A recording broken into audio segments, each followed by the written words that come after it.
how do we get past the host or the hostess?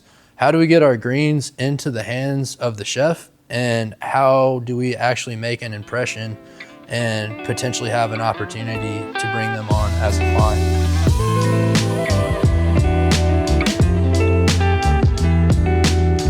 When I first started, I was very introverted. I didn't really know what to say. And a lot of times I would find myself going in and I would say, hey, my name's Isaac. I'm a local microgreen grower. I've got these free microgreen samples, and I just wanted to see if I could speak with the chef for a second and show him what I have. And that's a great approach. But a lot of times whenever you go in and ask to speak to the chef, you're going to be greeted by the host or the hostess. And if you're not really confident whenever you come in there, sometimes they might tell you that the chef's busy when he's really not. So one thing that I learned the hard way is you don't ever want to just say, okay, well, here's the microgreens. Could you get them to chef? Because a lot of things could happen. They could throw them in the trash. They could let the greens sit on the host stand for 3 hours before they actually take them back to the chef. They could go back there and hand them to the chef, and then the chef say, oh, that's cool, who brought them? And they might say, oh, I don't know what their name was.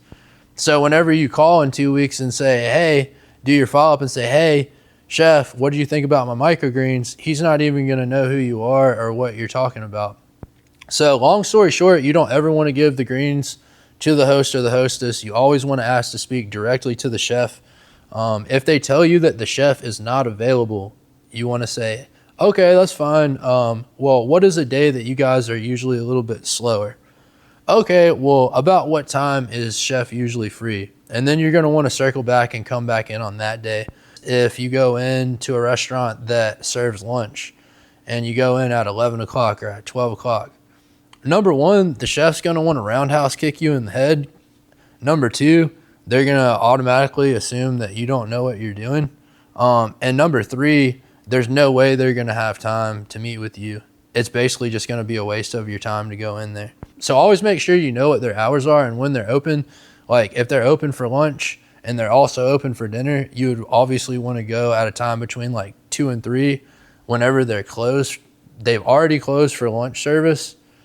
Chef's had enough time to maybe go smoke a cigarette or do what he needs to do for a few minutes. And then he's back around 3 o'clock and he's got a little bit of free time where he's prepping and getting ready for dinner service. So that would be the best time for you to go in and talk to him. You want to make sure that you get the opportunity to shake the chef's hand and look him in the eye and give them the opportunity to kind of see who you are as a person so that they can get an idea of if they want to work with you or not. And by getting the product directly into the chef's hands, you're weeding out any miscommunication that there might be. And you're opening up a direct line of communication between you and the person that's actually going to be the client. And this is going to be the best way and give you the highest chance of bringing them on as a customer. Guys, thank you so much for watching. We'll see you on the next one.